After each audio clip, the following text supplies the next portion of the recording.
They laughed when the girl begged for a job. But none of them knew the man watching from the glass window above controlled the entire city. Rain poured heavily that evening as Amara Chinwo stood at the entrance of the most expensive restaurant in the district. Her clothes were old. Her shoes were worn. And for 3 days, she had not eaten a full meal. Still she refused to leave. With trembling hands, she stepped forward and spoke to the manager. "Please, I can clean tables, wash dishes, anything. I just need work." The manager looked at her from head to toe. Then he laughed. Customers turned to stare. One waitress whispered to another, "Girls like her always come here begging." Security guards began walking toward her. One of them shook his head. "Leave before we throw you out." Amara lowered her eyes.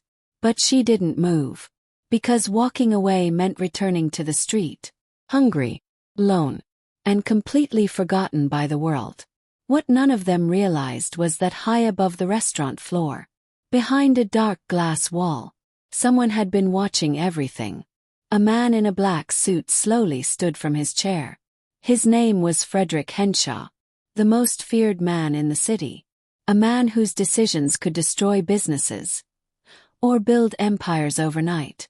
And at that moment, his cold eyes were fixed on the broken girl at the door.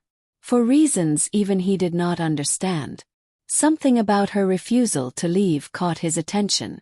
He pressed a button on his desk. His assistant answered immediately. Fredrick spoke only one quiet sentence. "Bring that girl to my office." Downstairs, the security guard suddenly stopped. The manager's phone rang. His face instantly turned pale. Because when Fredrick Henshaw noticed someone, their life was about to change forever. But neither Amara, nor anyone else in that building, yet understood the dangerous world she was about to enter. And the enemies who would soon begin watching her too. Long before anyone in that restaurant noticed her, Amara Chinwo had already been fighting a quiet battle with the city. 3 days earlier, she arrived with a small worn bag and a heart full of fragile hope. The city skyline had looked beautiful from the bus window that morning, tall buildings shining like promises of a better life. But promises in the city were expensive. And Amara had nothing. The first place she applied for work didn't even let her finish speaking. "Experience?" the receptionist asked coldly. Amara shook her head. "Next." The second place was worse. The manager glanced at her clothes and waved his hand dismissively. "We're not running a charity here." By the second day, the hope she brought with her from the village had already begun to crack. Her last money disappeared on a small plate of rice and a cheap bottle of water. That night, she slept on a wooden bench at a quiet bus stop, hugging her bag tightly as cold wind passed through the empty street. Yet when morning came, Amara stood up again. She washed her face in a public restroom, tied her hair neatly, and began walking from shop to shop asking the same simple question. "Please, do you need someone to work?" 9 rejections followed. Some people ignored her. Some laughed. One shop owner didn't even let her step inside. But Amara kept moving. Because somewhere far away in her village were 2 younger siblings who believed their big sister would return with good news. They believed the city would help her. They believed she would succeed. So Amara swallowed her pride and continued walking, hour after hour, street after street, until the towering building of the luxury restaurant appeared before her. Bright lights, expensive cars, elegant customers. It looked like a place meant only for people whose lives were already perfect. Amara stood quietly across the road, staring at the entrance. A small voice inside her whispered that this place was different. Maybe here, someone might finally give her a chance. Taking a deep breath, she crossed the street and walked toward the door. She didn't know it yet. But the moment she stepped into that building, her life was about to collide with the most powerful man in the city. High above the restaurant floor, behind a wall of dark glass, Fredrick Henshaw was watching. From the top office of the building, the entire restaurant looked small beneath him. Rows of polished tables, waiters moving quickly, customers laughing over expensive meals. It was a world of comfort and power. And Fredrick owned all of it. But his attention was not on the wealthy guests that evening. His eyes were fixed on the entrance. On a girl standing alone near the door. Amara Chinwo. Through the silent glass. He watched the moment she stepped forward to speak to the manager. He saw the way she held her hands together. Nervous, but determined. He watched the manager's expression slowly change. From curiosity to irritation, then to open amusement. Fredrick leaned slightly forward in his chair. Below him, the manager laughed loudly enough that several customers turned their heads.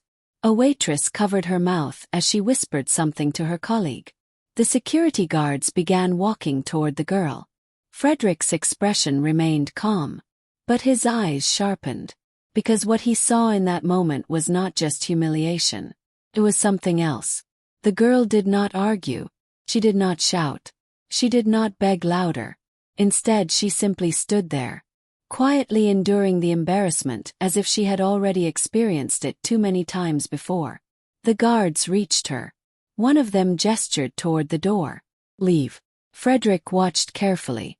Most people would have run away by now. Most people would have lowered their heads and disappeared into the night. But the girl didn't move.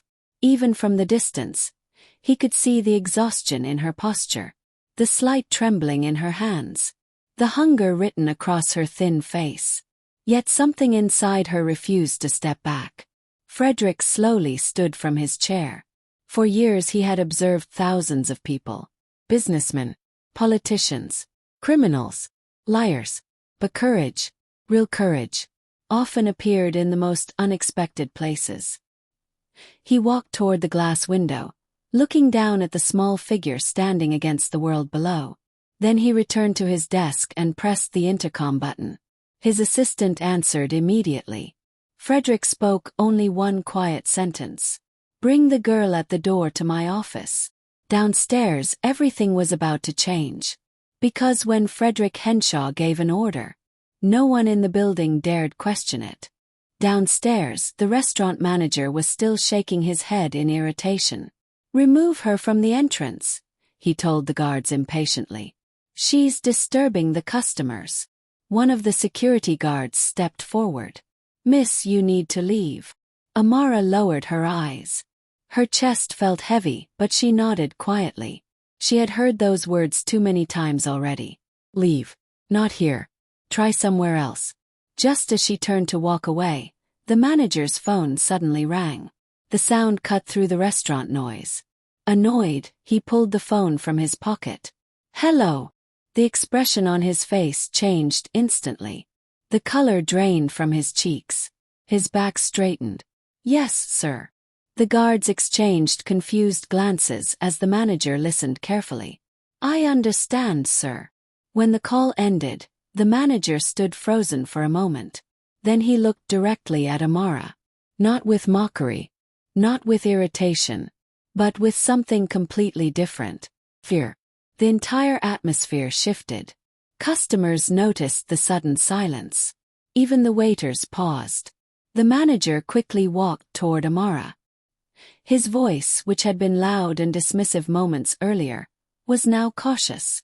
Miss, please come with me. Amara blinked in confusion. I'm sorry, she said softly. I was just leaving. No, the manager said quickly. You're not leaving. The two security guards stepped aside immediately. One of them even held the door open. Amara hesitated. Her heart began beating faster. What is happening? The manager avoided answering. Instead, he gestured toward a private elevator near the back of the restaurant. Someone wants to see you. Amara looked around nervously. Who? The manager swallowed. Then he said the name very carefully. Mr. Fredrick Henshaw. The words felt heavy in the air. Even the guards reacted. Because everyone in that building knew that name. Some people feared it. Others respected it. But no one ignored it. Amara stared at the elevator doors. She had never heard the name before. Yet something in the room had changed the moment it was spoken. The elevator doors slowly opened. The manager gestured again. "Please." Amara stepped inside. As the doors closed and the elevator began moving upward, a strange feeling settled in her chest.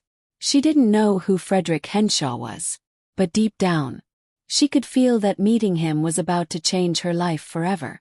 The elevator doors opened slowly. Amara stepped out with careful hesitation. The floor she entered was nothing like the busy restaurant below. Here everything was quiet. The air felt colder. The hallway stretched wide and polished, lined with dark walls and soft lights that reflected off the marble floor. Two men in black suits stood near the entrance of a large office. They looked at Amara briefly. Then one of them opened the door without saying a word. Inside, the room was enormous. Tall windows overlooked the entire city. A massive desk stood near the center of the office. And behind it sat Fredrick Henshaw. Amara stopped walking. For a moment, she didn't know whether to move closer or remain where she stood. Fredrick observed her silently. His expression revealed nothing. No smile. No anger. Only calm, controlled attention. He studied the girl standing before him. Her clothes were simple. Her shoes slightly worn. But her posture carried something unusual. A quiet strength that refused to collapse under pressure. Fredrick finally spoke. "You were asking for work." His voice was steady and low. Amara nodded quickly. "Yes, sir. I can clean tables," she added nervously. "I can wash dishes. Or do anything." Fredrick leaned back slightly in his chair. For a few seconds, the room remained completely silent. Then he pressed a button on his desk. A woman entered the office almost immediately. "Mr. Henshaw." Fredrick gestured toward Amara. "Find her a position in the building." The woman looked surprised for a moment but quickly nodded. "Yes, sir." Amara blinked in disbelief. "Thank you," she said quietly. Fredrick didn't respond. His attention had already returned to the documents on his desk. The woman gently guided Amara toward the door. As they stepped into the hallway, Amara's heart was still racing. I really got the job?" she asked softly. The woman gave a small nod. "You'll help with cleaning and simple office tasks." Amara felt relief wash over her. For the first time since arriving in the city, something had finally gone right. But as she followed the woman deeper into the building, she began to notice things she hadn't seen before. Men speaking in low voices, locked doors, security cameras in every corner, and employees who moved with careful caution. Didn't feel like a normal workplace. Felt like a place where secrets lived. Amara didn't understand it yet. But the building she had just entered was not simply an office. It was the center of an empire. And stepping inside it meant she had unknowingly crossed into a world far more dangerous than she could imagine. By the next morning, Amara Chinwo officially became part of the building. Her duties were simple. Clean the hallways, organize small office spaces, deliver documents between departments. It wasn't glamorous work, but to Amara it felt like a miracle. For the first time since arriving in the city, she had a place where she belonged. She arrived early, worked quietly, and spoke to almost no one. Most employees barely noticed her, but a few people did. And among them was a man named Victor Kane. Victor stood inside one of the upper offices, watching through the glass wall as Amara pushed a cleaning cart down the corridor. His expression was calm, but his thoughts were not. Behind him, two men sat at a conference table discussing numbers and shipments in low voices. Victor barely listened. His attention remained fixed on the girl in the hallway. "So that's the one of the men said quietly. Victor didn't respond immediately. He continued watching Amara. The girl looked small in the large corridor. Quiet, unimportant, harmless. Yet the entire building had already heard the strange story.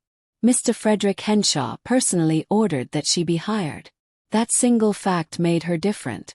Victor finally spoke. "Do you know how many people beg for jobs in this city every day?" One of the men shrugged. "Thousands." Victor nodded slowly. Exactly. He turned away from the window. So why her? The room grew silent. No one had an answer. Victor walked toward the glass again, studying Amara carefully. For years, he had worked beside Fredrick. He understood how the man thought. Fredrick did nothing without a reason. Nothing. Which meant the girl outside was not just a random act of charity. Victor folded his arms. Watch her, he said calmly. The men at the table exchanged uneasy looks. You think she's a problem? One asked. Victor's eyes narrowed slightly. I think she's something we don't understand yet. Down the hallway, Amara continued working quietly, unaware that several pairs of eyes were now following her every movement. To her, the job meant survival, a small chance to rebuild her life. But inside Fredrick Henshaw's empire, attention was dangerous. And the moment powerful people began noticing you, your life could change in ways you never expected. Because in that building, trust was rare, and enemies were always watching.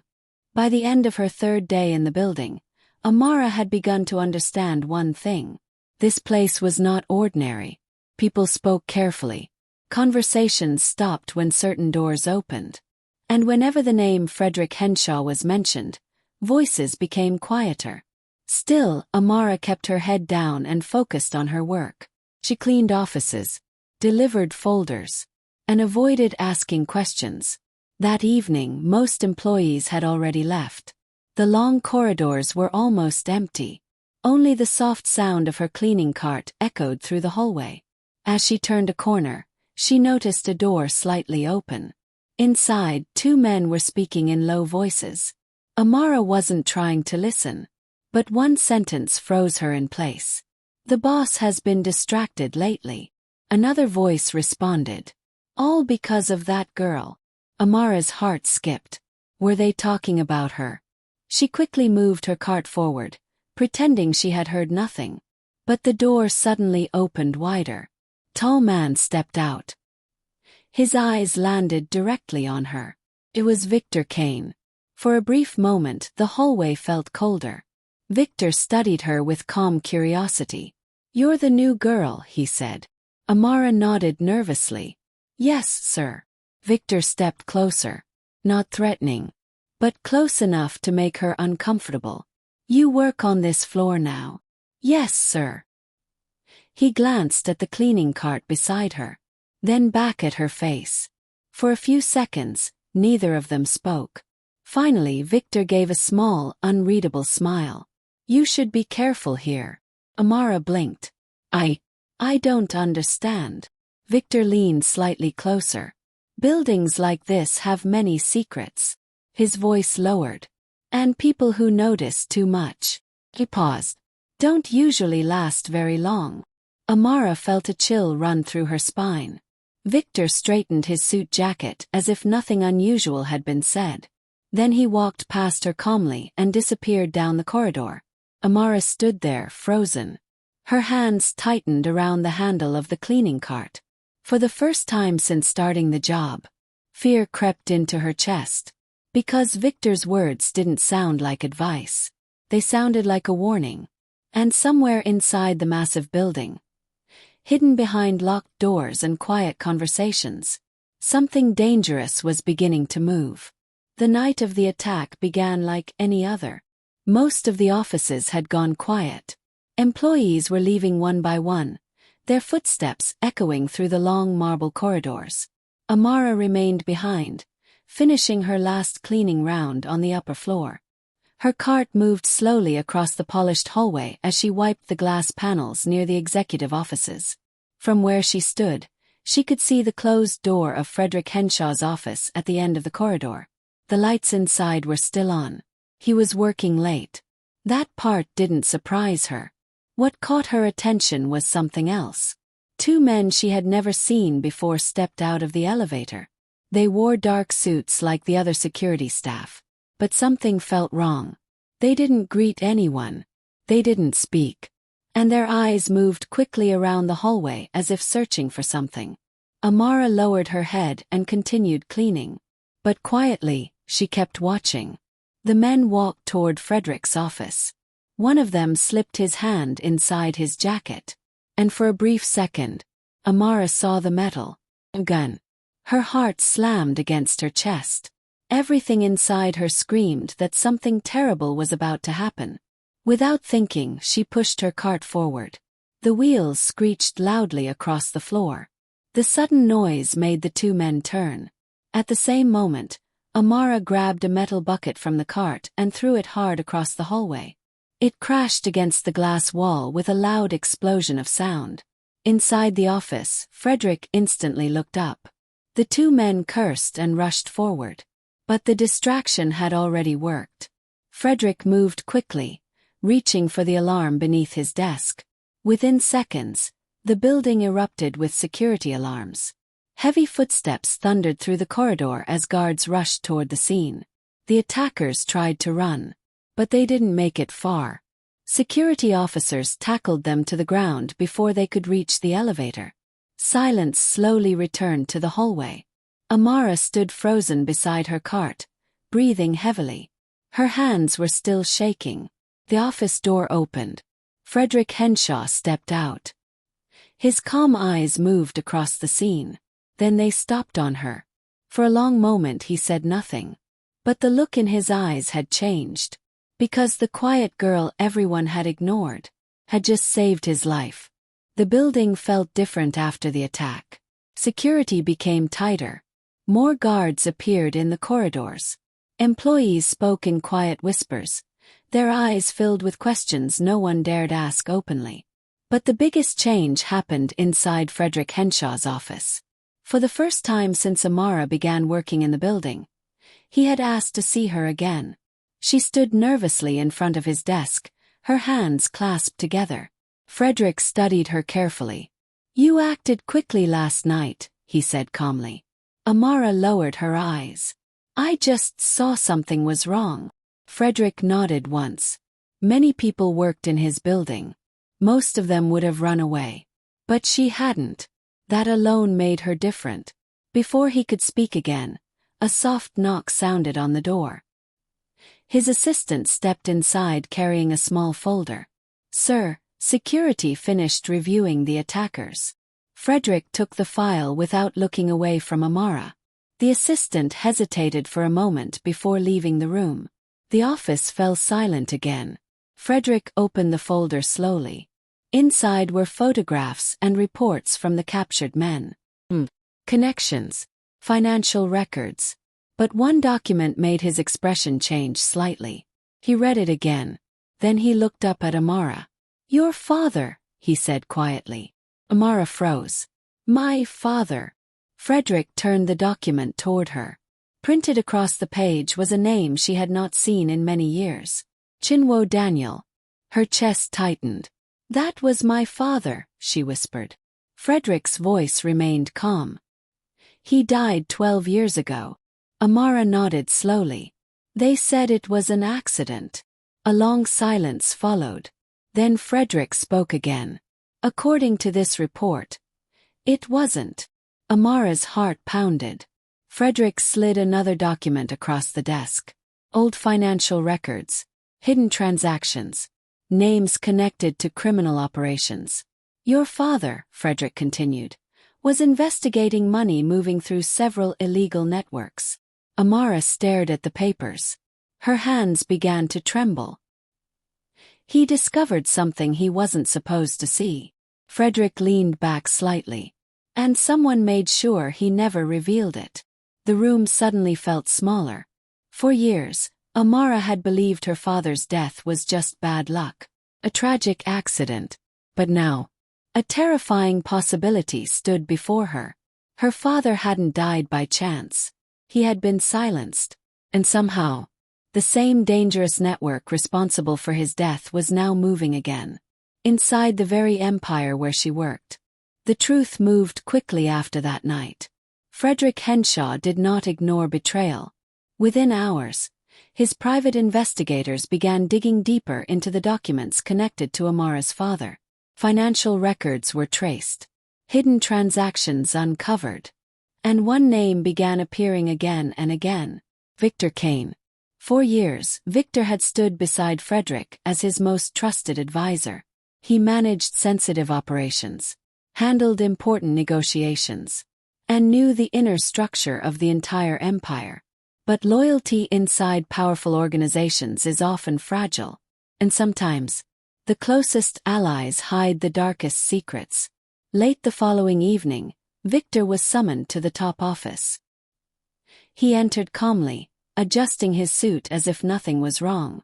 Fredrick stood near the tall glass window overlooking the city. For a moment neither man spoke.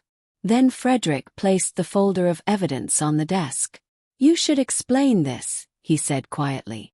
Victor glanced at the documents. His expression hardened. "So, you finally found it." Fredrick's voice remained calm. "You ordered the attack." Victor did not deny it. Instead he gave a faint smile. "You were becoming weak." His eyes shifted toward Amara, who stood near the door under security protection. "All because of her." Fredrick stepped forward slowly. "This was never about her," he said. "This was about your greed." Victor's smile faded. Within seconds, security officers moved into the room. The evidence was clear. The betrayal undeniable. Victor Kane was taken away in silence. The empire had removed its greatest threat. Days later the building felt calmer. The hidden tension that once filled the halls had disappeared. Fredrick stood again near the glass window. This time Amara stood beside him. "You changed everything," he said quietly. Amara shook her head. "I only did what was right." Fredrick looked down at the city below. For the first time in many years, something inside his empire had shifted. Truth had defeated deception. And a girl the world once ignored had become the reason. Amara would receive education, protection, and a future she never imagined. But more importantly, she had proven something powerful.